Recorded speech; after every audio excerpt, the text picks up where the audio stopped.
Good morning, my name is Richard Slater and I'm the publisher of Lancashire Business View magazine. I'm delighted to welcome you all to the Lancashire Property Conference, which we are proud to present in association with Blackpool Council and with Harrison Drury Solicitors. Here today we have gathered property professionals and experts from across Lancashire, those involved in the big decisions, those responsible for implementing them, those who benefit from them and those whose job it is to deliver them. And they come from a wide range of disciplines: local government, law, business, politics. With us we have placemakers, designers, retailers and business representatives. Our conversations will consider the future of our high streets and the changes we may see. And we'll consider housing too. Will we need a rethink in the post-COVID environment? And how do these themes play into Lancashire's levelling up agenda? So our chats will be broad and we'd like you to join them. Please feel free to join in on Twitter or LinkedIn and use the hashtag LPC21, or send questions for our guests and our panel directly through the chat facility on Zoom. The conversations today will form the basis of an extended property feature in issue 101 of Lancashire Business View, and that's our November-December edition. And at the end of this event, or the formal part of this event at least, we'll open up for networking to let the conversations continue, and you are all invited to join us for that. Like property, this event is a team game, and we are delighted to have the support of two wonderful organisations which know and do property very well. So to open the Lancashire Property Conference 2021, please welcome from Blackpool Council, Growth and Prosperity Programme Director and one of the team that makes it work in Blackpool, Nick Gerrard, and from Harrison Drury, Executive Chairman John Chesworth. Nick has more than 30 years planning, urban regen, economic development and corporate management experience at the public-private interface with high calibre boards in Manchester, Trafford, Merseyside and the North West Development Agency.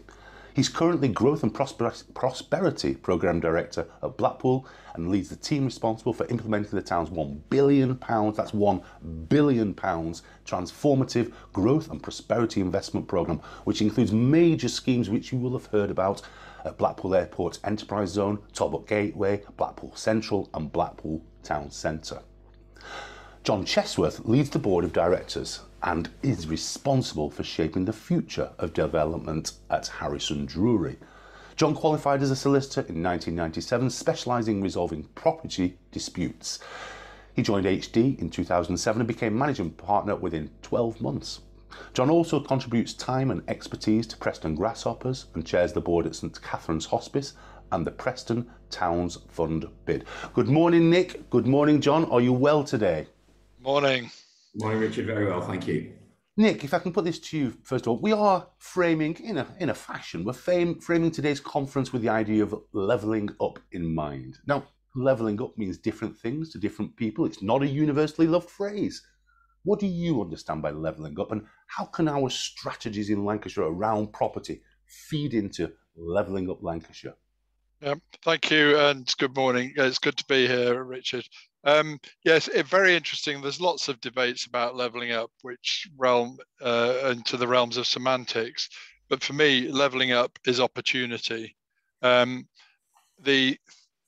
my sort of career in the Northwest, being involved in economic development and regeneration, where we have seen success is where you have a vision for a place, you have a strategy for delivering that vision, which is sufficiently flexible to respond to the opportunities of the day. And governments are always introducing, government policies are changing. So whatever they call it, levelling up is the big agenda of now. That is an opportunity for us to exploit. And I think it is a fantastic opportunity for Lancashire. Thank you very much. John, do you share that, levelling up through creating better opportunity? Yeah, absolutely. And I think for the people of Lancashire, what they want to see is public investment happening to transform, because we all know that property activity, particularly development activity, percolates wealth and economic benefits throughout society. So I was at UCLAN's Student Centre in Preston last Thursday, £200 million worth of investment there. But I know that the firm that did the groundworks there is a Harrison Drury client, and a Lancashire business, and who employ Lancashire people who are getting paid good wages because of the large scale investment that's being made by UCLan. So my hope is that that levelling up means increased investment throughout Lancashire, and which will have the benefit of making ordinary people's lives better through the economic activity drives. Thank you ever so much. And gentlemen, just very quickly before we move on, John, what do you hope to learn from today's event? I think we've got a fantastic set of speakers and panelists. I'm really interested to sort of have a bit of a window into what people see as the future for Lancashire, the sort of cross-Lancashire thinking, which I think is really important, and the next steps that we come out of the sort of the pandemic phase and that sort of way of thinking of just getting through this period. What do people see as the future for the next 3 to 5 years in the property sector?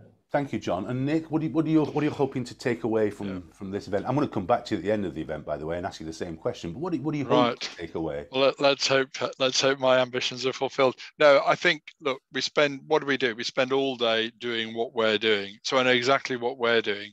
I don't know what everybody else is doing.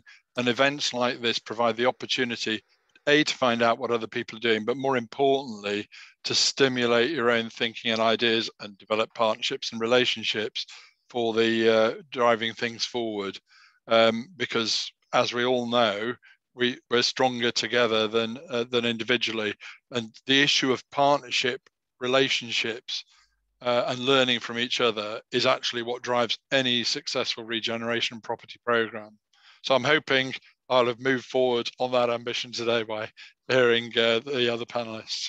Me too, me too. Ladies and gentlemen, please thank Nick and John for now, because I'm now going to welcome panellists for our first roundtable conversation. And our theme is high streets, but we won't mind if our guests divert to other areas of property, regen and development.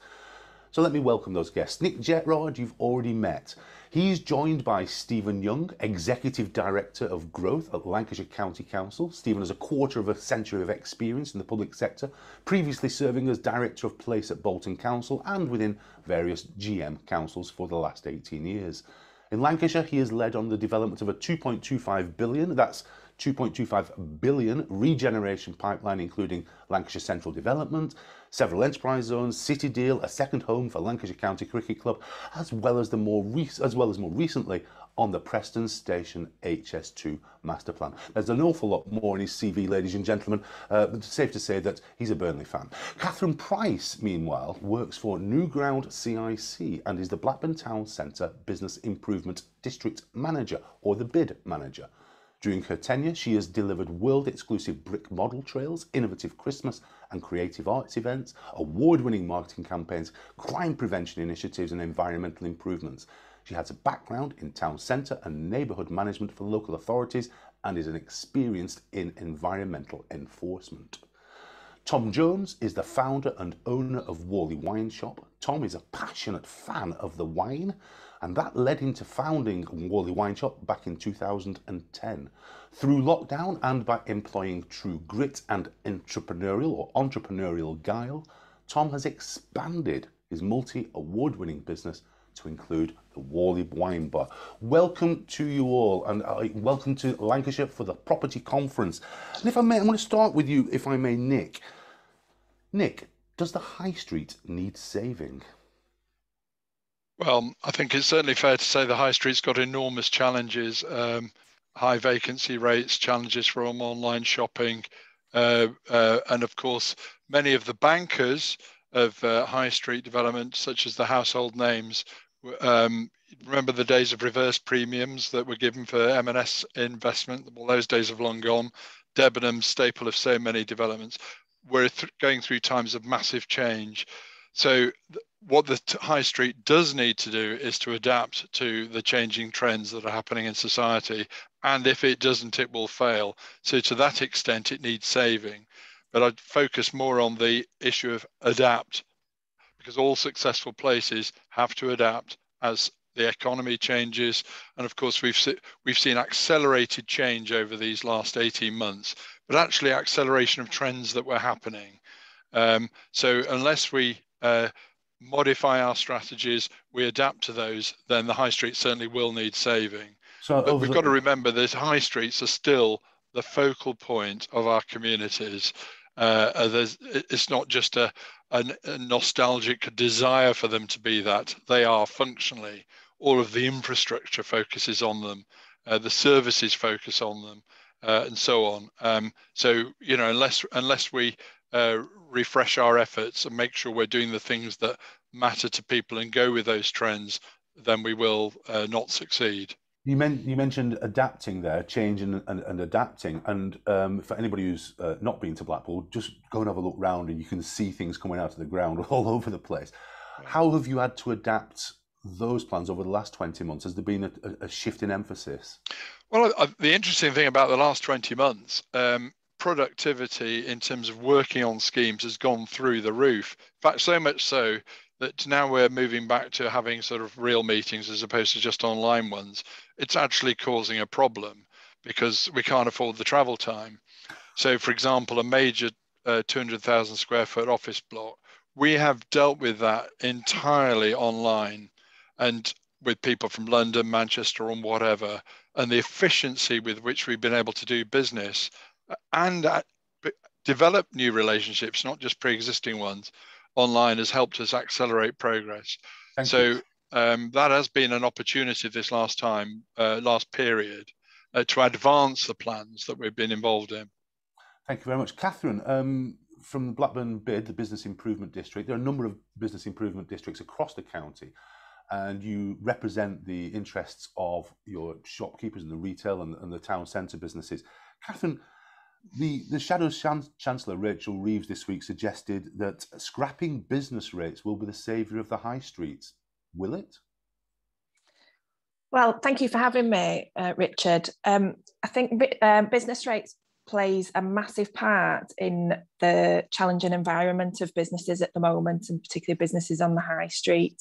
The business rate system's broken, it's not working, it's not up to date, and it needs a massive overhaul. But the problem is, it's a huge income generator for the government. And when they have reviewed business rates previously, there's been winners and losers, but ultimately the government have secured the same level of income. So it's not really had any major impact. And because of the pandemic, the promised massive review of business rates has been put back. So yeah, it absolutely does need looking at. And as I understand it, the proposal from Labour is about freezing business rates until 2023 and then tapering it before replacing it with a new tax, albeit they've not said what that tax would look like. But yeah, it does need changing. It does need reviewing. It shouldn't be linked with property values in the same way, because that's changed over the years and the trading environment has changed massively over the years. So yeah, it plays a big part, but it's hard to know what the answer is with business rates. And what's the view of the members of the people you represent in terms of their challenges on the high street? Do they feel that the intervention is required to save their environments, their high street environments? Yes, they absolutely need support. And as Nick said, it is more about support to change and adapt and evolve, and less about saving the high street. Okay. The high street needs to meet the needs of its communities, and those needs have changed. So pre-pandemic, the challenges of the high street were dwindling footfall because of competition from online and out-of-town retailers. Towns were struggling with competition from bigger city centres that were thought to have a better offer. Some areas had an abundance of office space that wasn't being used and not enough residents in the town centre. Other, cities mainly had a thriving office sector and residents in the city centre who were living, working and playing in those areas, and were doing better as a result. Since the pandemic and recovering from the pandemic, that's changed. So people are spending time more locally. Obviously, there's much more working from home and currently hybrid working, and we don't know to what extent that will stay the same, but it means that we've got lots of empty office space now that previously was thriving and full of people working. With the advent of working from home, people have moved out of the town and city centres into houses with gardens and outdoor space. And so the town and city centres haven't got the office workers that are there, that are the customers. They've not got the people living and working in the same place. We've not had the travel, so we've not got international visitors, we've not got people travelling all over the country. And so it's really changed the environment, and we need to do a lot of monitoring to see what the impact is, what the behaviours are now, and then we need to work to adapt the high street. The conversation for me is very much about the high street meeting the needs of the community and not the other way around. Thanks, Catherine. Tom, I feel as though we've been talking about you behind your back, but here you are, we're talking about the high street. You are the high street, Tom. How do you reflect on what you've just heard there? Does that sound familiar to you? Hi, Richard, and thanks for inviting me. Pleasure. I don't think the high street completely belongs to me yet. We've just got 2 little sections, but we're working on it. All ringing very true, to be honest, what everybody else has said. Does the high street need saving? I don't think we're at a saving stage. I'd agree with Catherine. I think it's encouragement, promotion, and the one word that seemed to crop up time and time again then was community. And at the moment, it very much feels like the high street, the independent retail sector on the high street can thrive when it's in a vibrant community. If businesses or retailers are trying to set up in areas that have perhaps seen that community eroded via policies over the last 10, 20 years, that becomes a struggle. And that's where things like business rates come into play, because it's stopping people reopening small retailers in those areas. Where that community is thriving with the right mix of residential, commercial, business space, and got that balance right, then it is possible to succeed there. But that doesn't mean we still don't need that support and promotion. Well, thinking about the town centre or the high street that you operate in is in Whalley, and Whalley does feel it has that independence. It has independent traders, independent stores. Everything feels very independent. And it does feel as though there's an identity around Whalley. I wonder is it important that we help create those identities, Tom, and maintain those identities? Or is it up to those communities of businesses themselves to do that? Is there a support that can do it? Is it worth pursuing? Definitely think it's worth pursuing. When we look at Whalley, from a retailer's point of view, it's got everything we're looking for. It's got a wide base of community. It's got people who are looking to constantly buy property there, let property there. There's a general feel that it's an attractive area. If you can pick that up and replicate it, why wouldn't that be a positive for Lancashire as a whole, to generate these small hubs where there's loyal and passionate customers, people who are buying into this, what we're almost terming the hyper-local support for the high street. Like Catherine touched on people working from home. What we have seen is people have moved back into their community because they're spending less time travelling, like Nick said, they're working from home. They want to support their local shops and local retailers, or they're just getting into a new routine with COVID working, where actually they're spending more time where they live. And is that something that we need to be looking at? If people are spending less time on the road, less time in the office, does their focus shift away from supporting what's on their office doorstep and actually move back to supporting what's in their local community and what's on their residential doorstep? Maybe that's something we could pursue. We'll pursue that a little bit further in a moment. If I can come to you, Stephen, we've heard from those on the ground. We have a couple of district views there from Blackburn and from Blackpool, and we've had Tom's view on the ground in Whalley. When you look at the county as a whole, Stephen, is it important economically to us that we are able to distinguish our towns and our cities through the way we develop our high streets and the support that we give to those that are developing our high streets. Does it make economic sense that we view it in that fashion, Stephen? Yeah, I think it does. I mean, I think many of the points have been mentioned already. I mean, Nick in his opening statements talked about, you know, having strategy and vision that reflects and flex for the needs of the day. You know, Tom talked about community. Catherine, talked about, you know, kind of the future of the high street and why that's important as an economic entity. I think for the public sector, we absolutely see that the future of the high street is massively important. It's a huge employer. Nick mentioned it as being kind of where all the transport links into. So all these things are hugely important.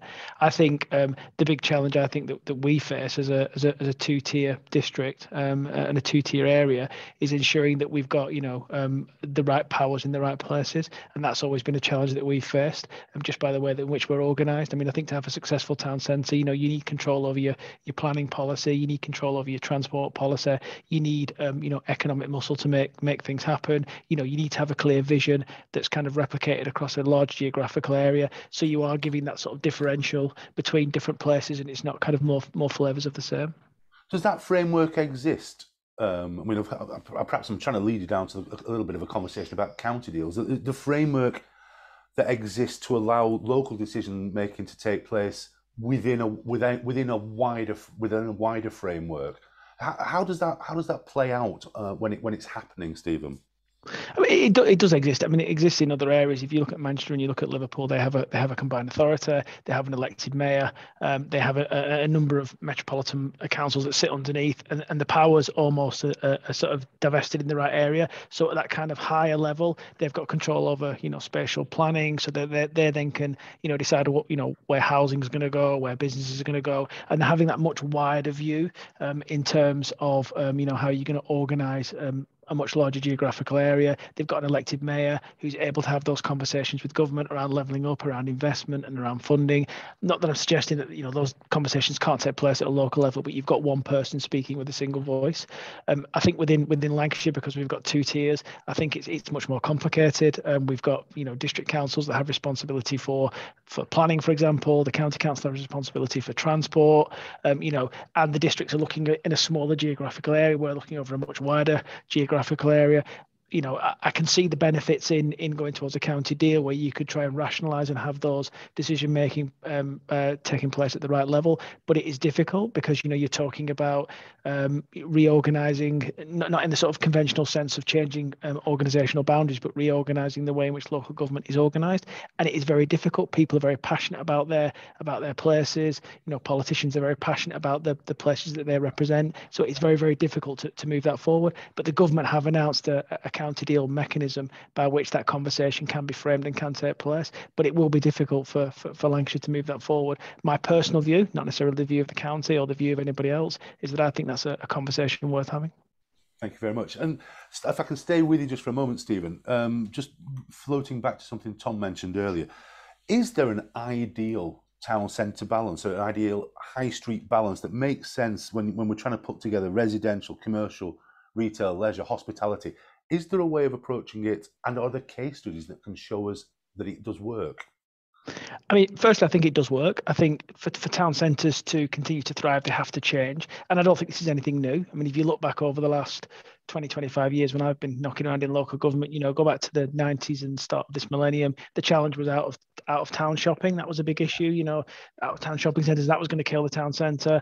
Go back a bit longer before that, before my time, but, you know, the sort of the rising of Tesco out of town and Asda's out of town was killing, you know, your butchers on the high street, your baker, but the town centre and the high street looked at that and it evolved and it moved forward. So I think that, you know, all of these are issues that we can get beyond. In terms of the question around, is there a right mix? I don't think there is a perfect mix. I think I look at places like Clitheroe, I look at Whalley, those are incredibly successful, but are massively different to places like Burnley, Preston, you know, so I don't think there is a one size fits all. I think it's about understanding your local community, you know, understanding what works for a particular place, and then having all the appropriate levers from private sector investors who want to come in and open their businesses, a like-minded public sector who are prepared to use the levers that they've got and sort of create that mix. But I absolutely agree that, the future of high streets is not going to be purely about retail. It's going to be about leisure. It's going to be about creating housing. It's going to be about creating nice areas where people want to spend time. It's going to be about having really good transport policies where people can come in. It's not difficult to get there. The constant challenge around car parking, all of those issues that are constantly played back to us. You need to have somebody that has that strategy. And then you also need to have, just one last point, you just also need to have the opportunity to flex that. Because if I could click my fingers now and give you the perfect formula for Lancashire right now, come back in 10 years, I suspect that will look dated now, out of date, and would need changing again. Thank you very much. Nick, I'm hearing that, Nick, and I'm thinking, I'm focusing on Blackpool and the developments that you're making in Blackpool, and clearly you are making all those things connect. I wonder, there's something there about the resilience of the high street and the resilience of the town centre. An awful lot has been thrown at town centres over the last 50 years. Is there an inbuilt resilience, or does it require intervention from the likes of Blackpool Council, Nick? Well, does it require intervention? That's an easy to answer yes, especially in the lower value areas where we haven't got the same land values to drive private investment. So frankly, in Blackpool, there is very little of our £1 billion plus growth and prosperity programme, as we call it, which isn't an exaggeration, very little of that which doesn't have some degree of public sector intervention in. And why? And that's because, frankly, the viability of investment. And we have a strategy as we will get involved where it is necessary to cause the things to happen. When we're talking about our high streets and town centres, this point that Stephen made, the other reasons, there are multi-functions in town centres, and you've got to make sure they're all there for a successful town centre. So we have a strategy for bringing in many more people to work in the town centre. So we'll be announcing soon a huge investment which will bring 2,500 people into the town centre. We're also working on the multiversity, which will bring 3,500 students into the town centre. Now that is not just for regenerative purposes. That will bring spending power. It'll help to increase the viability of the businesses. We've got the transport networks in place. We've just launched, as you'll have seen this week, the start of work on site for a new IMAX style. That's only a debate about which is the best technology, cinema and 9 screens going into the heart of the town centre. More reasons to visit. Well, the vacancies, interesting point here about vacancies. Yeah. Blackpool has got a high level of vacancies, which went up during COVID. They've now returned to pre-COVID levels, but they're still 24%, which is far too high. So the property industry, wanted to make this point, is traditionally lazy in the sense of pursue the easy options. And of course, with structures changing, with rental arrangements changing and people wanting sort of turnover deals and things like that, that's where we've got to adapt to the market in terms of that is the way it is going if you're wanting people to invest. The other thing is creating a good example, picking up on Catherine's point and Tom's about the passion for local, which has been reinforced during lockdown. We have a market which was, it served a purpose. But the council sort of bought that and is now refurbishing it to make it appeal to a much broader demographic to create more reasons to come into the town centre as well. And I suppose we have the advantage in Blackpool is that we have the one centre to focus on, and to diversify its use, bring more people into work there. The one challenge, sorry, not the one challenge, but a big challenge that we do have, which is in a longer term ambition, is to get more people living in the town centre, because I think that is key. That would kind of reflect, I was just going to come on to that. I've got a question in from Stuart Andrews from Lancashire, who's in the audience today. And it's a simple question, but I imagine it's a difficult answer. Do you envisage more high street empty units being converted into resi and flats? Are those conversations being had, Nick? Yeah, but with a caveat, that will happen. But why isn't, in our case, in Blackpool's case, it's to do with the quality of the environment where people will choose to live to get the investment. At the moment, in our town centre, we've got a lot of poor quality housing, which is, we have a whole strategy to remove the HMOs, that are there, because they are a focal point for struggling people to come and frankly being ripped off by unscrupulous landlords. We have a whole strategy in place to sort of, through our housing arm, actually to convert properties into decent accommodation and so on. So that is a complex thing, not helped by government policy on housing allowance, but that's another matter. Perhaps for another day, but thank you for the observation. Catherine, can I come to you? When we look back, I mean, you've been playing in this game for a while, and you've seen how things change. Maybe in 10 or 20 years' time, will things be different, or is my time frame just a bit too narrow? Things will be different, and I think no matter how short or long the time frame is, the high streets are constantly adapting, as we've talked about. Stephen mentioned it. You know, they're always facing challenges, and so they will change. So I think over the next few years, it will depend to a large extent on the behaviours of the community, what the needs and wants of the local community are, and how they remain changed after the pandemic. So will hybrid working continue, or more working from home? In which case, I think we'll see people going into the office more for quality time rather than quantity time. So we've seen the advent of more collaborative working, and that's the point of going into the office. So I think we'll have more flexible working spaces. I'd like to think we have things like coffee shops with boardroom tables in them for collaborative working.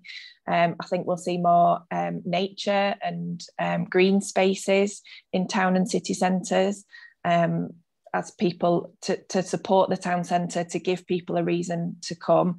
I think the high streets, I think we'll continue to lose some of the major brands.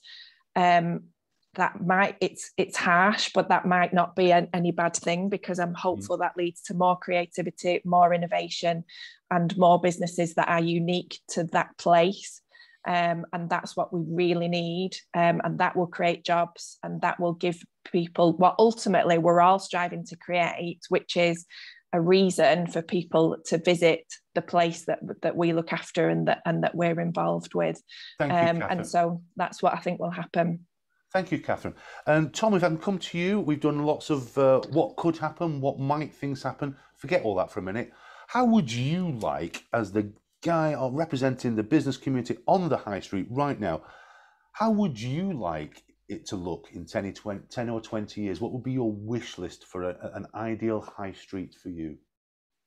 I mean, obviously, we're keen to see people actually physically on the high street. You know, the biggest challenge at the moment to retail, and it's not come as a surprise, it's been building for many years, but I think the pandemic exacerbated it is online shopping. You know, the ease with which people can now order goods and have them delivered next day is a huge challenge for anybody setting up an online, setting up a retail business. The big players that Catherine mentioned are finding that challenge against the even bigger tech giants. And what we're seeing is smaller businesses and smaller independent retailers finding a niche, not based on price necessarily, but based on service, based on that link to the community, and based on the fact that residents are sort of proud to have small, passionate retailers in their towns. So what I'd love to see is perhaps those bigger, outdated chain players and national chains having to adapt and having to move their model, and smaller, creative, independent businesses booming, thriving, and looking after a happy local community. Thanks very much, Tom. Can I just come in? And don't forget the value of experience. That is what is drawing people into places, the experience that's associated. And many creative retailers are giving people that, which you can't get online. Yeah. Thanks, Nick. And I've got some great questions have come in from the audience. We haven't got time to take them all, but I just here we go. Do we need less eager traffic wardens patrolling the high streets? Says Bit Patel at Guide Security. We'll leave that for another day, Bit, but we'll take that one on in the networking perhaps afterwards. How do we get high street landlords and business occupiers better aligned on flexibility of terms? These are good questions, and we'll share these with our panels and those decision makers. If we can't get to all the questions, we'll hopefully get to the answers at some time in the future. Ladies and gentlemen, would you please thank Stephen, Catherine, Tom and Nick, our first panel. A fabulous conversation there about high streets. Thank you ever so much. Let's move on, ladies and gentlemen, because now I'd like to welcome Frank McKenna. Frank is the Chief Executive of Downtown in Business. He's the founder and Chief Executive of that organisation. I'm sorry, ladies and gentlemen, I've written it twice. But before establishing the Downtown brand, Frank was a full-time politician serving as the leader of the North West Regional Assembly. He was Deputy Leader of Lancashire County Council and he was a Parliamentary Assistant. He was also the Chairman of economic development company Lancashire Enterprises, and at the time, Insider magazine described him as the most powerful politician in the North West. The Financial Times said he was New Labour's man in the North, and Lancashire Business View said, aye, he's all right, he's Frank. So would you please welcome the man who spends his spare time at the gym at Goodison Park with his family and with unerring regularity as an expert commentator on our TV screens. And I can't see him. Where's Frank? Holly, can I just have a little bit of an indication where Frank is? And then, Frank's good. Phew, I was just about to move to the next section. Frank's just joining us now, and I'll do some more. He supports Everton, I know that bit. And filling furiously now. I could do the whole intro again. Frank, can you whatever that button is that you need to undo so I can see you? Ladies and gentlemen, if you'd like to take time to do some crochet, this would be an appropriate moment. Or we could set you off on a Scrabble hunt. Have we got Frank? In the meantime, we've got hashtag LPC21. Frank, are you there? We can just, yes, Frank McKenna. As I live and breathe, how lovely to see you. Because I didn't know what I was going to do next. Frank, can you hear me okay? Frank's gone dead on us. Okay, I should. Frank, can you hear me okay? I'll hear you. I think the connect's plastic, so I'm going to have to, I think that's going to cause me, that's better, that looks better. Right, I'm going to go with the question. Frank, welcome, and your work and your influence with Downtown in Business crosses the big cities into the Shire. You've got operations in West Midlands, in Leeds, Liverpool, Manchester, London, of course, Lancashire. What I'm wondering, Frank, is can you contrast the cities and the county when it comes to planning and development? How do things differ and how do things feel the same? I think each of the geographical areas you've mentioned there, Richard, have a different approach. Each location. Can you hear me, Richard? Yes, we can hear you now. Thanks, Frank. Got you now. Thank you. Yeah, good stuff. So each city has its own approach. Cities are now starting to develop relationships through their combined authorities with those wider borough areas that they also represent now. And I think it's interesting to see how each of those cities are recovering through the pandemic or post-pandemic world that we're hopefully going into. And not necessarily music to the ears of a Lancashire audience, but the most exciting city at the moment is probably Leeds, because Leeds, of course, won their bid for Channel 4. So that's given them a huge boost in terms of attracting new media companies, tech, digital, and so on. It was already strong as far as the health service, innovation, and science was concerned. And of course, they have managed to get a devolution deal over the line, sort of earlier this year, late last year, really.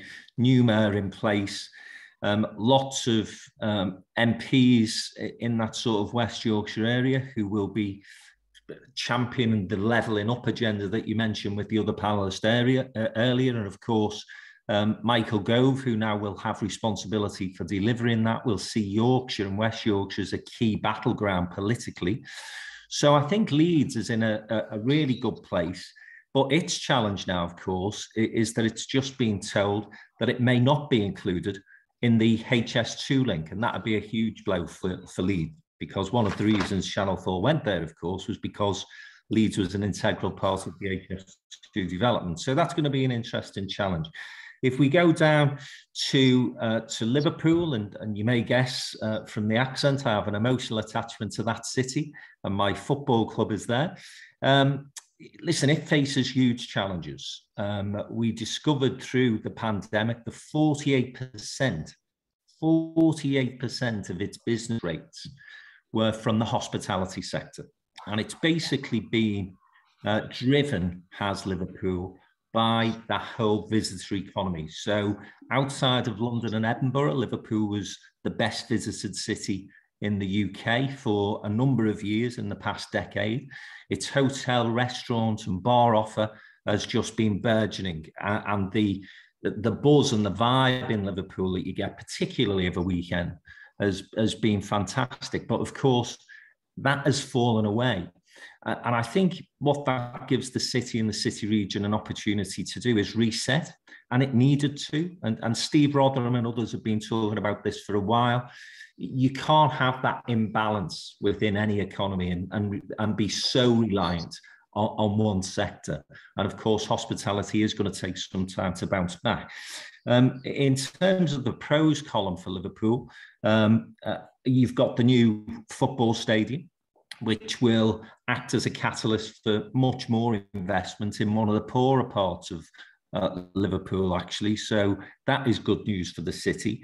And then they have a huge expectation of their knowledge quarter. So again, innovation, science, tech. And of course, they've been given free port status. Nobody quite knows what that means, but I'm sure they're looking at those opportunities now. Manchester continues to be the Northern Powerhouse juggernaut. North of 100 developments currently on site. You only have to look at the skyline, see the cranes that are all working. They're all continuing to develop and build.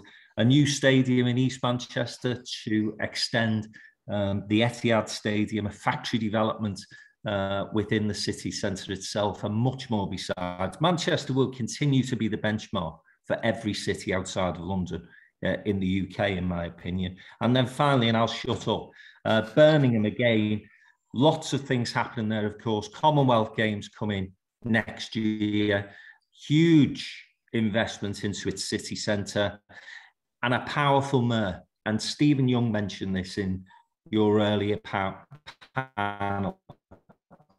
The importance of having that single figure head and voice who can go and lobby government in this way, I think is true so well. You mentioned there, Frank, the idea of, you mentioned slightly, perhaps jokingly, about our city friends just across the other side of Pennines in Yorkshire, I think it's called. But it's important to us, isn't it, that when these big cities click, when these big cities, strong cities are working well, that's good for places like Lancashire and the towns and cities of Lancashire. That's right, isn't it? It can be if we get that connectivity right. And I think there is a role here for those regional mayors and indeed the county within that Northern Powerhouse Transport Authority that's been set up to get its act together. Because again, it's okay us saying we need more cash. We want infrastructure projects in place.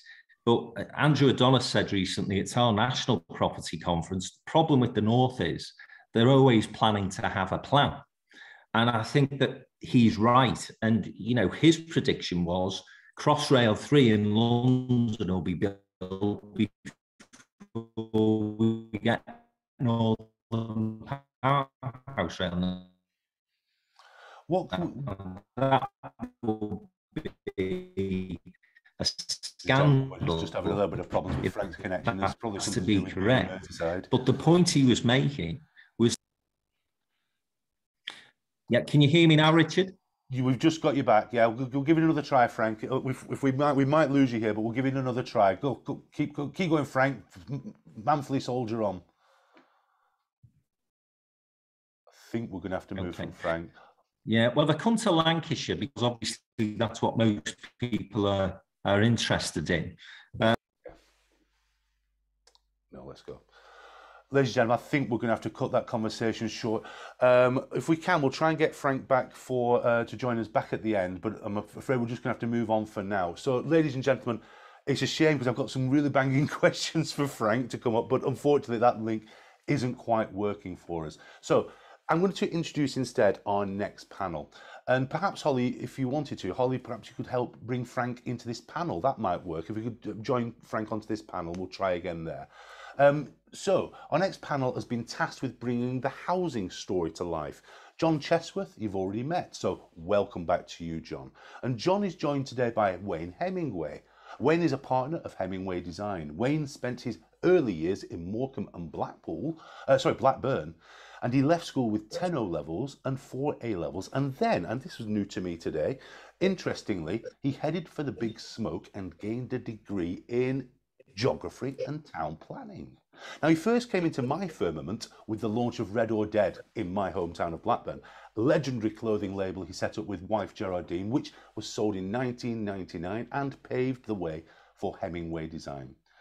Wayne has garnered many plaudits, a design council trustee, a design advocate for the Mayor of London, and he has a bunch of other honours, professorships, doctorates and fellowships. But we'll keep it simple. Please welcome Professor Dr. Wayne Hemingway, MBE, BSc, MA, Esquire. Next up, Ed Snowden is a director of Mortimer's, the estate agent, heading the Clitheroe and Whalley office. Well, he's doing that when he's not engaged with dad taxiing, playing footy, or knocking it straight down the middle at Clitheroe Golf Club. Martin Kelly joins us too. Martin is Director of Growth and Development at Blackburn with Darwen Borough Council, having previously served with distinction at Lancashire County Council. Martin leads on the growth and development strategies for the borough and is involved in planning, development, management, building control, traffic and transport, property and buildings, carbon management, town centres, business centres and markets. Ladies and gentlemen, please welcome our panel.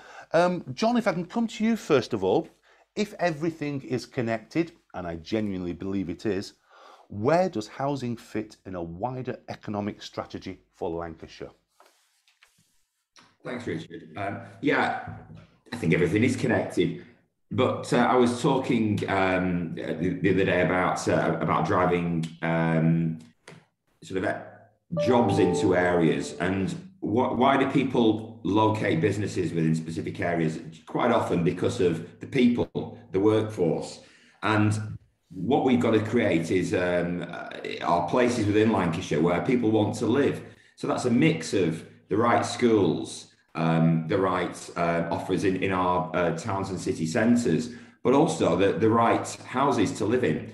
So I think it's an absolutely integral to economic activity that we have the right places for people to live and settle within Lancashire, to develop the homes for the people who want to work within our businesses. So I think they are connected, and also just the development activity that housing actually brings to the economy just ripples so far, and we saw this with the surge in the residential property market that came sort of from summer onwards last year, but that percolated through the economy into all sorts of sectors. The small builders, the painters and decorators, they got busy on the back of a really vibrant housing market. So it is fundamental and it is connected. I completely agree with the statement you made in the opening there, Richard.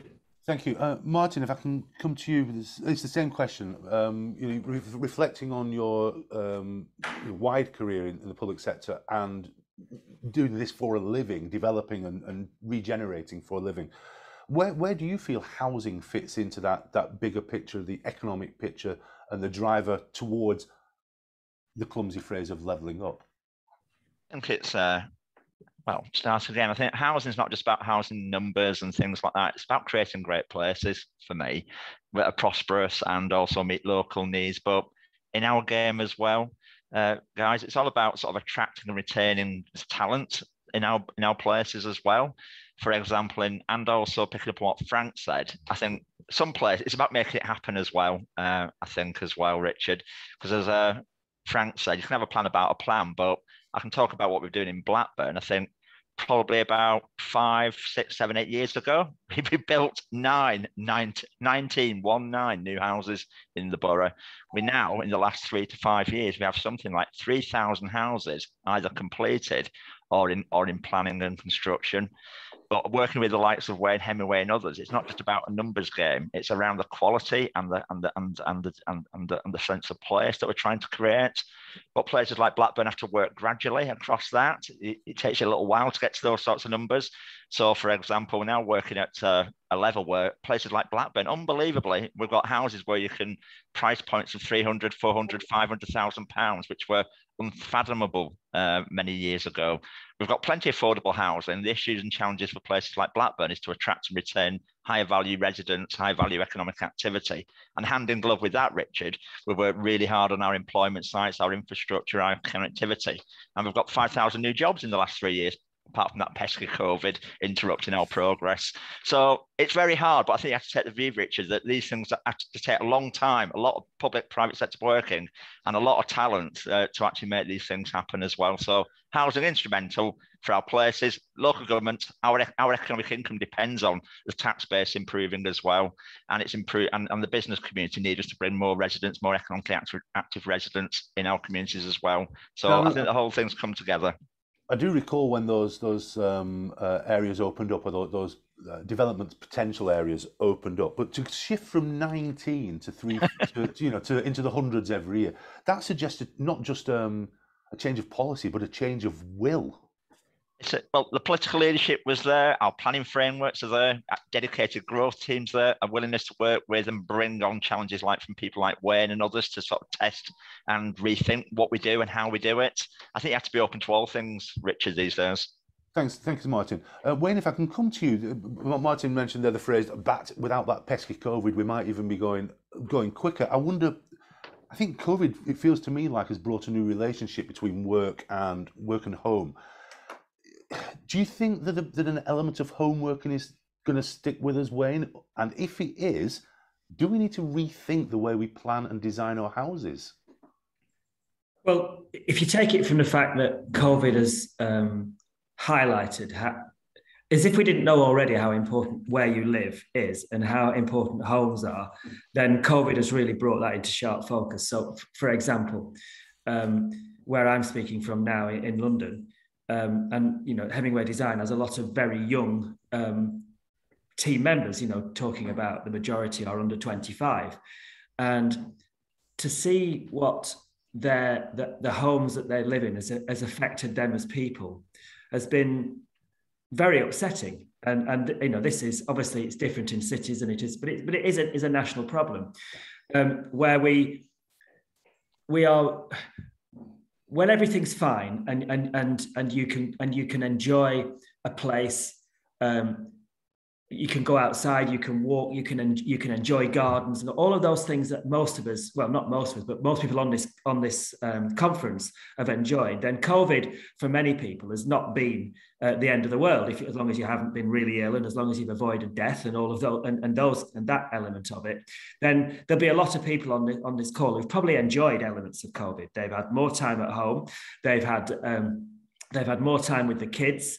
They've been able to, some people will have been able to come and go in terms of work time as they please. And in that respect, for a lot of us, we need homes that will allow us to enjoy that improved life that not having to go into the office 5 days a week gives us. And that gets talked about an awful lot. So, we're working with a number of developers and we're working on, how can we make it so that rooms are more adaptable so that home offices are the norm? How can we make it so that gardens have enough space for a shed that can be also a home office, all of that kind of stuff. But at the same time, we're neglecting the people who got really hurt by just badly thought out housing. And still we are in too many of our town centres, we're kind of making things awful at the moment. The permitted development rights, the converting of offices to housing, this rush for some stupid towns to think, and many towns, and councils can be very stupid. Blackburn, I know, isn't. We have exceptions with us today, of course. Yeah, but this whole thing about people living in towns, let's convert our offices, let's build more 12, 14-story homes, rabbit hutches in our town centres, because those people who are there, they'll go out and they'll shop in the shops, and our town centres will survive. The housing situation is not in a good place at the moment. There are pockets of excellence. Normally those pockets of excellence are where a town, and the Blackburn example is where a local developer like Kingswood, working at Green Hills and care about, but for every one of those, there are 50 developments by Persimmon, Taylor Wimpey, Barratt's, Bellway, who are just lining the pockets of shareholders and really doing little else. So, I've been going on about that for a long time, but very little has changed. Thanks very much for that for now. Ed, can I come to you? You work at the front end of the housing market, you're an estate agent. Have things changed in the market? Are people asking for different things? What's the customer perspective? Are you talking in connection with the new homes that are being built there, Richard? No. What I'm trying to get to is what are the demands generally of buyers changing? Are they wanting new types of housing? Are there things that they're thinking, well, I might be working at home a couple of days a week. I need, as Wayne said, I need to fettle my shed. Yeah, good point. I think what I'm finding at the moment is that in terms of redesigning of houses, probably not so much, but in terms of relocation, coming into areas with accessibility to amenities, things along those sorts of lines, there very much is a demand for that coming. I work in a rural location in Worley, and there's certainly been an uplift in people wanting to come here. In terms of rental demand, that's up 62% to come this way. So without a shadow of a doubt, there's demand for people wanting to move to, I think, further their ability to have some form of hybrid working, be near amenities, be near train stations, road links, bus links to get where they need to be, yeah. And so, how do you feel? What's your contribution there then? I mean, you consult as well as buy and sell. You consult with people. Do you feel that the way we think about our housing strategy and the conversations that you have, do you see that playing into the wider economy of the county, Ed? I think at the moment there's quite a lot of an oversupply of new build in certain areas, which is proving a little bit difficult, I think, because a lot of people, in terms of schemes to keep people, what I'm finding is the younger generation are being forced out a little bit from areas with rising house prices and things like that, only to see them reappearing about 15 to 20 years later. So for me, any of the new homes that are built, it's really, really quite important that we get the infrastructure to support it, be it schools, be it shops, be it doctors, be it amenities, etc., etc.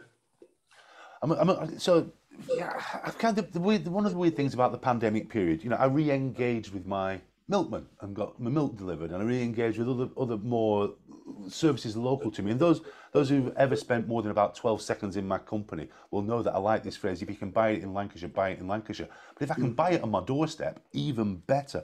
But I do wonder if I'm being a bit naive or a bit of a hippie. Wayne, this idea of getting used to services being closer to home, does it present an opportunity for more local and more cohesive local communities, or is it a pipe dream for me that? No, again, I think the societal direction of travel was that way.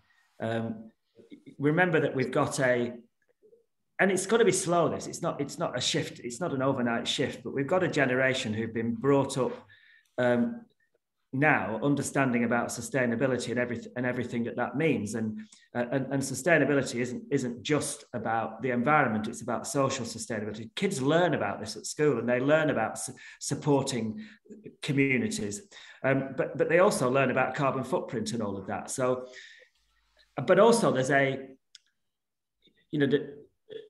it's not just the internet that is damaging our high streets. There's a lots of research out there that's showing that the internet is only contributing between 20 and 25% to the destruction. Well, is it destruction? Actually, it's quite good it's dead wood, isn't it? That's not that destructive. You get rid of dead wood, and it's only 20 to 25% of the internet is causing that, and the rest of it is about a change in the way that we want to shop, and that is about a generation coming through preferring to support the independent, not liking the idea that big retailers offshore, not liking the idea that with a big retailer it could be made in a factory in Bangladesh that collapses and kills 2,000 women. You know, all of that kind of stuff is being talked about. Young people talk about it, so therefore the idea of shopping locally is a badge of honor. But it also so they talk about it as a badge of honor. You only have to look about online and what people are talking about, but also it's as well as a badge of honor with your friends, it's something personal inside you that you know you're doing the right thing. You're supporting the small, you know, the small woman and the small man, and that will grow. It won't change overnight, but that will help the fact that we need local services. An example is that on a development that we designed 20 years ago in Gateshead called the States. Yeah. You know, that at the centre of it, we made sure that there was a local cafe at the centre of it, and that has remained the glue to that development. And it employs 16 people, but it's still a rare thing that happens because, well, we don't need to go into why because, but yes, the direction of travel is that way, and if you look at the great cities of the world, so. I've spent quite a lot of time in places like Melbourne and Vancouver, and they all have a city centre which is okay, but the best places, the places that people really spend a lot of time in, are these suburban mini high streets that are full of independent spirit, and they're full of noise and laughter and community and meeting people who you want to meet because you're coming across people regularly. They don't have that impersonalness. Is that a word? Maybe impersonalness of a town or a city centre. So somehow we have to protect our town centres because they are important, but we have to recognise that you can't push water uphill.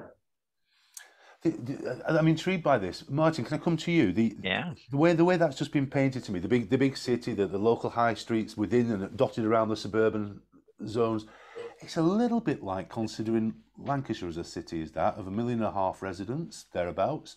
We have our distinctive areas. How do we exploit that better for the benefit of the whole county? Cities can do it. How do we do it?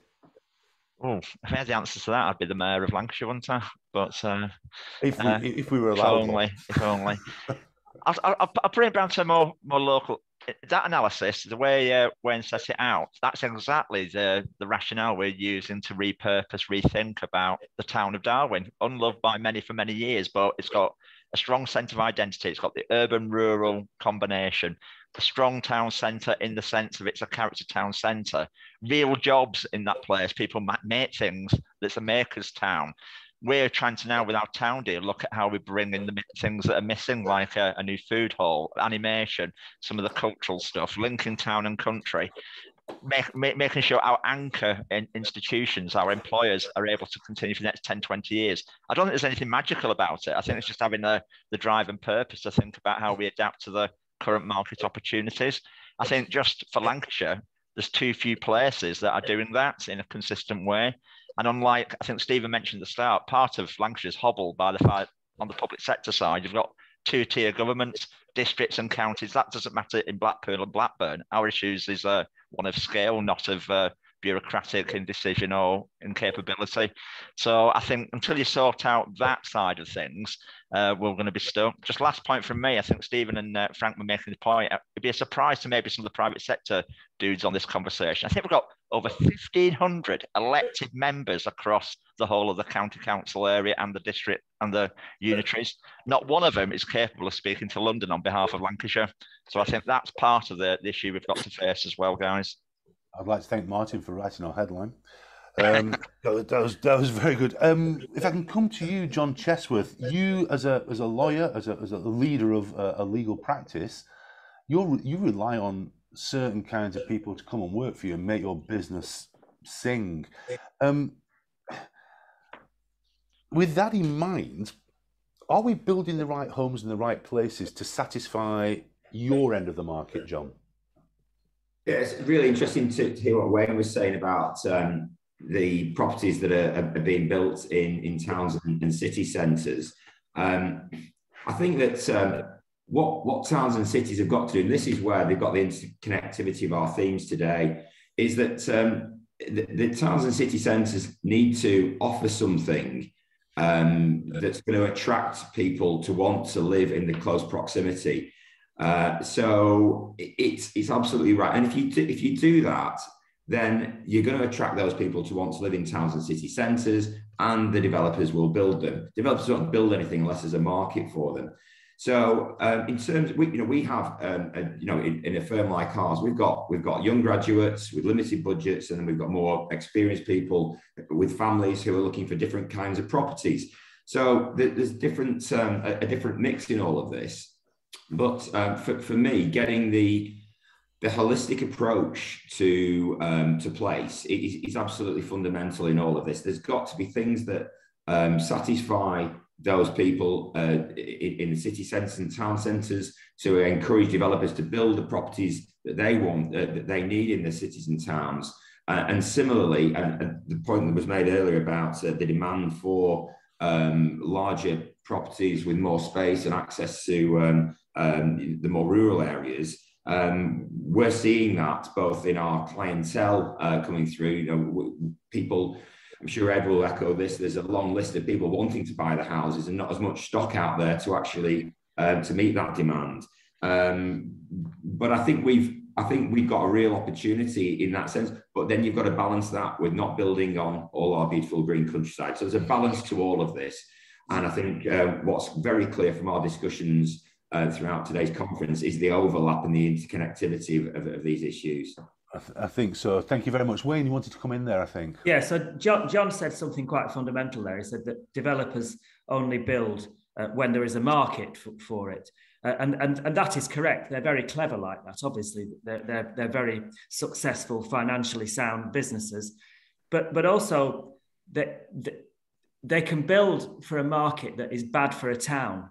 And that is, I'll give an example. So we're doing a master plan at the moment for Newbury, a very relatively prosperous town in Hampshire, and there, before we came in, they'd sold off a big chunk of adjacent to the town centre to a developer called Granger, who basically built dormitory. They're PRS, built to rent. Right next to the train station, which on the face of it sounds the right thing to do. I don't know, it's 350 homes, maybe 400 homes, right next to the train station. But they're all 1 and 2 bedroom flats, but that train station takes you into London. And so what they're finding is that this community, it's not a community, it's people who the council have made the money, they've sold the land, but the people are getting on a train at 7 o'clock in the morning, going into London, arriving, having their dinner in London. That's the style of living in London. Getting home at 10 or 11 o'clock, and the money's not spent in. The money's not spent in Newbury, and it's not serving the town. And then there's some towns and cities who are getting it exactly right. So Norwich is a prime example of doing absolutely brilliantly at attracting the right kind of people, a mixed community to live in its city. If anybody's ever look at Goldsmith Street, the development called Goldsmith Street, it won the Sterling Prize a couple of years ago. Cambridge is another place that's doing amazing with housing. Look at its developments like Marmalade Lane, where it's creating, Cambridge is close to London, but it's not building homes for people to commute to London. It's building homes to live in Cambridge. And that's that difference between, it's not just about the quality of the home. It's about understanding the pen portrait of who you want to live in that place. And life is about people, and each home has to be designed for the people and who those people are that will benefit the place that you're building those homes, not benefit the developer. The developers will always make money, but benefit the town, and that takes thinking beforehand, and not just leaving it to the market, because the market will just make money. Thank you, Wayne. Welcome back, Frank. You're going to join us for the final question of this little round. Welcome. So the question, as I kind of thought it through, was how do you expect the sector to change in the coming decades? What will things look like differently? Forget that question. How do you want it to change? How would you like it to look like in 20 years' time for my kids or their kids? Or how should it? How do you want it to look? And then once we've done the wish list, maybe we can find some wonderful people in our public and private sector and go, oh, they look like good ideas. Let's convert them. How would you like the sector to change, Martin Kelly? How would I like the sector to change? Yes. Right. I think for me, it's I would like the sector to change. I think it is changing. It's going to change whether we like it or not. I think it's just it'd be from the fuel crisis to whatever. It shows that where we're brilliant and have ingenuity, I think we're just pretty poor at the forward planning bit and making sure our resources are aligned to that and the thinking of it because of the market dynamic. So where I'd want to be able to say is that give more space, more powers to allow local places to take better control of some of these decisions, because they'll land in different ways in different places. But the lack of autonomy we have or the control of our resources to make things better ourselves is relatively limited in Lancashire at this moment in time. So I'd like that to change. Thank you very much. John Chesworth, how would you like the picture to look different, whether it's housing or other aspects of property, but how would you like things to be different in 20 years? I think that going back to the point I think that Martin made is the local input. Is it meeting local needs? So, and again, it's the mix. It's the mix of the amenities of the offering within places and the housing to reflect that. The other obvious points, and these are being addressed to some extent, is energy efficiency, et cetera, et cetera. But these are things that are being addressed, and the need for the understanding that the home is not just a place where you sort of have your breakfast, go out to work and come back to and go to sleep in. It's now become a workplace as well for some and for many. And understanding that we need to build into all homes, again, echoing Wayne's point, not just for the four bed detached £500,000 house, but the people who are at the lower end of the market, making their home something that they can have enjoyment in and satisfaction. And if they need to work at home, they can work at home comfortably there. It's a difficult one to square because of the economics of it, but I think that's something that we should be looking for, that there's some equality for all in the quality of housing that we develop. I'm frankly not worried about the economics of it right now. I'm just literally thinking, what would be brilliant? And then let's worry about the numbers later. Ed, what would be brilliant in the housing sector for you and for the people of Lancashire, and making us more attractive to those who we want to bring into our county? I think there has to be an element in place for organic growth, i.e. people being able to upscale successfully, first-time buyers coming in and then seeing it through to their retirement homes after buying the 3-bedroom semi, the 4-bedroom detached, and then retiring to the bungalow. So I think that's probably an effective mix of properties within the area, because certain areas will have a greater supply of certain types of properties. The Ribble Valley has an awful lot of 4 or 5-bedroom detached, not a great deal of bungalows. So there has to be an ability for that. But I think more importantly than anything, there has to be the infrastructure in place to be able to support the what is an oversupply of housing being built at the moment in certain areas. Thank you for that. I like the idea. If it was me casting myself forward, I'd like to think, well, I've got better choice and I've got better opportunity in all my property decisions. Wayne, I wonder if you were on an unlimited budget, if you were given the gazillion quid from the Galactic Bank, how would you make it look better in 20 years' time? Well, I think I don't worry about design. I worry about the structure behind it. So land at the moment,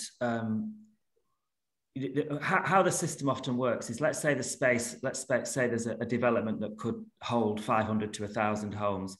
It's far too often it goes to the developer that that offers the highest amount for that land, whether it's buying from a farmer or often buying from a council who the government asks to get best, the best value, which is often translated as the highest amount of money, which is not what best value is.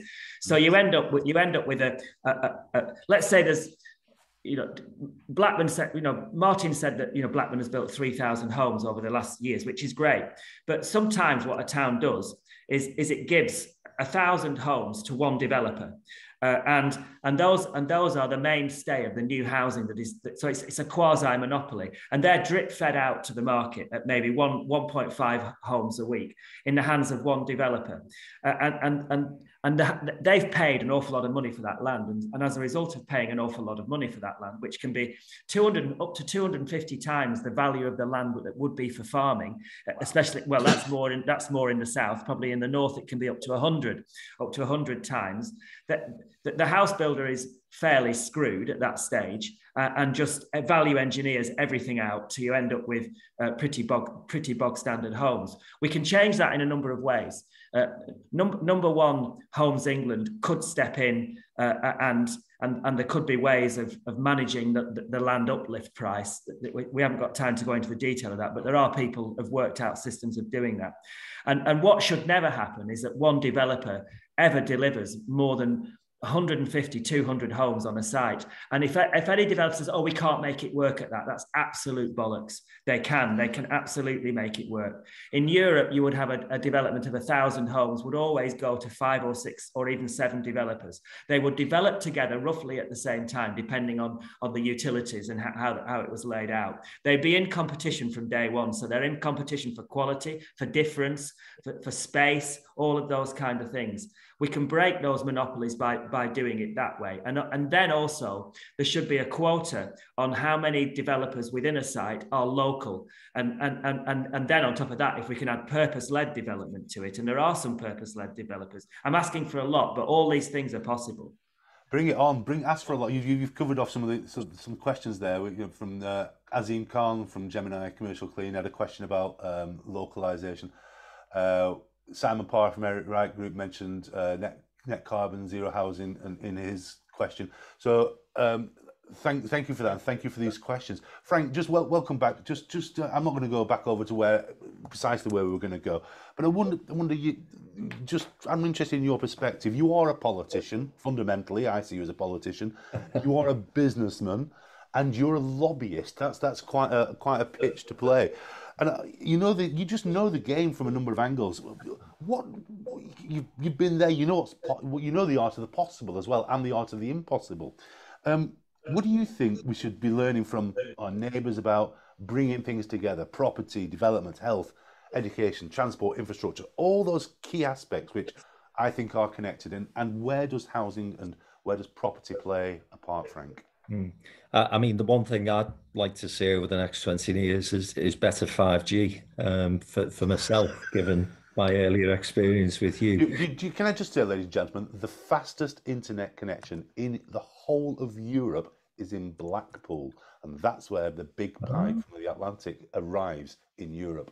So move to Blackpool. Move to Blackpool. Or closer to Blackpool, you get a quicker internet connection sorted. Yeah.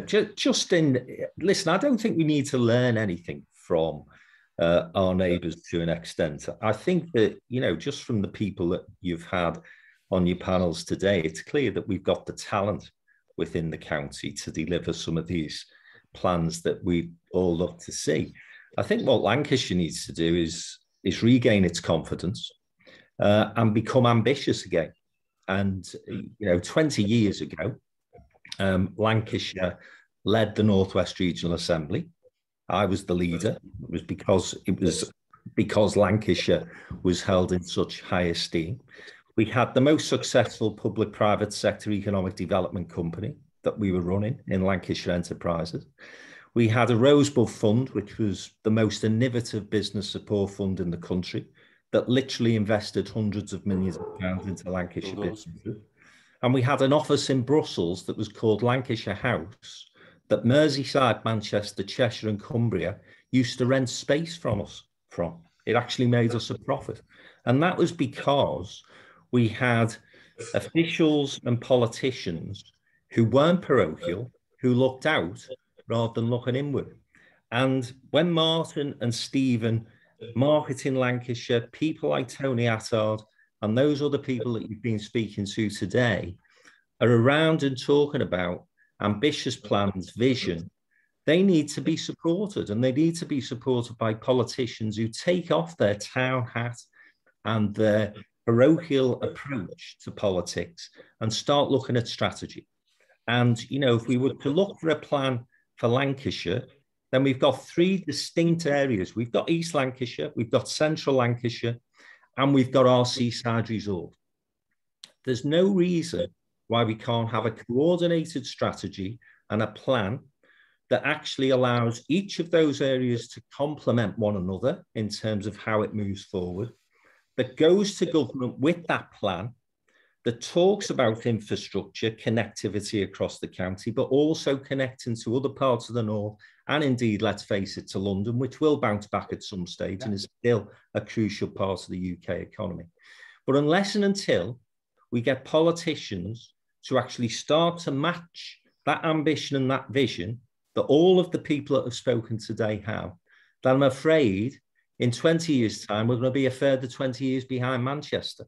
And that single voice, whether it be a leader or a combined authority, whether you give them a badge of a mayor, doesn't much matter to me. But that single voice has been proven by people like Andy Street, Andy Burnham, Steve Rotherham, Ben Houchin. It works, it delivers. And Lancashire's got to get with that programme sooner rather than later.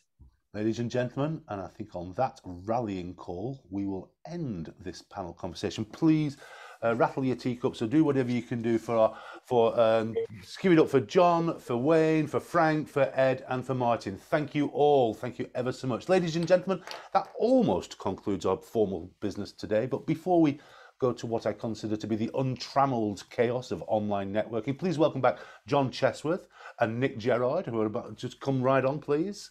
Because we've heard a lot from everybody. What I'd like to do with John and Nick is just to get a final view and a final few thoughts. I'll start with you, John Chesworth, while we wait for Nick. John, we've heard a great deal, but what are your key takeaways from today's conversations? What will prick your imagination over the next few days? Yeah, I think one of the things that we keep coming back to is the need for clear strategy and a clear vision. And I think that this is something that's, just echoing Frank's points there, it's not just for the individual areas within Lancashire. I think there is a real desire and a need for a cohesive pan-Lancashire strategy and vision that not only covering off regeneration development, but the connectivity of the areas as well. So I think that's something. And I think, again, the message about ambition, about being bold, and, I mentioned before the UCLAN project, £200 million worth of expenditure. And I sat in there and I thought, this is world class. It's not just good for the region or good for the national stage, it's world class. And it'd be great to see more of that ambition being projected and realised throughout the county. So I think, again, the central arm of strategy and vision, and perhaps the need for a really clear pan-Lancashire vision, and also that vision to be bold and ambitious. Bold and ambitious. That's what we need to be. That's how we need to be thinking, Nick. What do you say? What have you heard today that's perhaps going to make you think slightly differently, or articulate your ideas in a different way, perhaps? Thank you, Richard. Yeah, really enjoyed it. Found it very stimulating. I've jotted down a few points really from. I think it was Wayne who said it's all about people. And reflecting on that point, it's all about people, decision makers, and people of influence at one level, and then of course it's all about meeting the needs of residents and those who live and work in Lancashire at the other. Easily said that. We talked about the need for having a vision and a strategy, not just for Lancashire, but obviously for the places within that. What that means for me is having a strategic level plan that is subscribed to across the whole place, but then local delivery within that. I won't comment on the politicians, but I think those points have been made quite powerfully this morning. But that's really important. We need to be holistic in our approach to place. We need in our places for there to be reasons to visit. We need to focus on community. We need to adapt, ensuring our town centres adapt. We need to provide reasons to attract and retain talent. That's a really important issue in Blackpool. I haven't touched on it today, but the issue of people thinking there aren't opportunities there other than in the cyclical tourism industry, hence the focus on creating jobs in growth sectors, higher value jobs in the enterprise zone. We need to focus on the sense of place. That point came out very powerfully. It's not just about sticking developments in whatever they may be. We need to diversify the uses in our town centre, not just retail, leisure, housing across the piece. We need to focus on the value of experience in our town centres to overcome the challenge of online. And that has a big focus on the independence. I was really reflecting on this point about somebody said it, and I think I agree with it, but although I don't want to say it, if you see what I mean, about wouldn't it be good if more big chains go bust? Well, my head says absolutely not. That's the last thing we need commercially. But in the sense of, on the other side of that, what's behind that statement is actually to encourage the alternatives, the independence. That's what I do subscribe to. Housing, really good conversation there about the importance, focus on the needs of people, but that needs to be thought through. The Newbury example that we had. I just want to make this point because it hasn't come up about, I've been a great advocate and an enjoyer of online working in terms of productivity, but I know it's killing the creatives. They cannot work. They need to be in whichever sectors we're talking about, thriving together, working together. That is how they do their business. And finally, I like this comment about we need to build homes for people to live in those places. I think it was, I've forgotten who made that point, but it sounds a bit obvious, but actually a really important point. In other words, not commuter town. So I've found a lot of my own thinking reinforced, but actually part of the value of this conference is not just learning about these other experiences, but also knowing whether you're on the right tracks and actually hearing other experienced people saying what they're doing gives you that assurance. So we can go back and get on with it now. And I think we all shall. Thank you ever so much to Nick Gerard, and thank you to John Chesworth, and thank you to all our speakers, to Stephen Young, to Catherine Price, to Tom Jones, to Frank McKenna, to Wayne Hemingway, to Ed Snowden, and to Martin Kelly. And a particular thanks to our sponsors today. That's Harrison Drury and Blackpool Council, where Blackpool makes it work. Please find a way to do some business with them. And thank you for tuning in, for your many and varied contributions, for the questions. A particular thanks to the questions I couldn't quite get to, but thanks to all of you who sent the questions in. We hope you found today's conference fun, informative, useful. The Lancashire Property Conference, this conference will be covered extensively in the November-December issue of Lancashire Business View magazine. And I hope that today's conversations are not the end of the conversations, but the start of many more, and that they lead to the sharing of contacts, of ideas, and of resources that lead to a better Lancashire. Thank you all.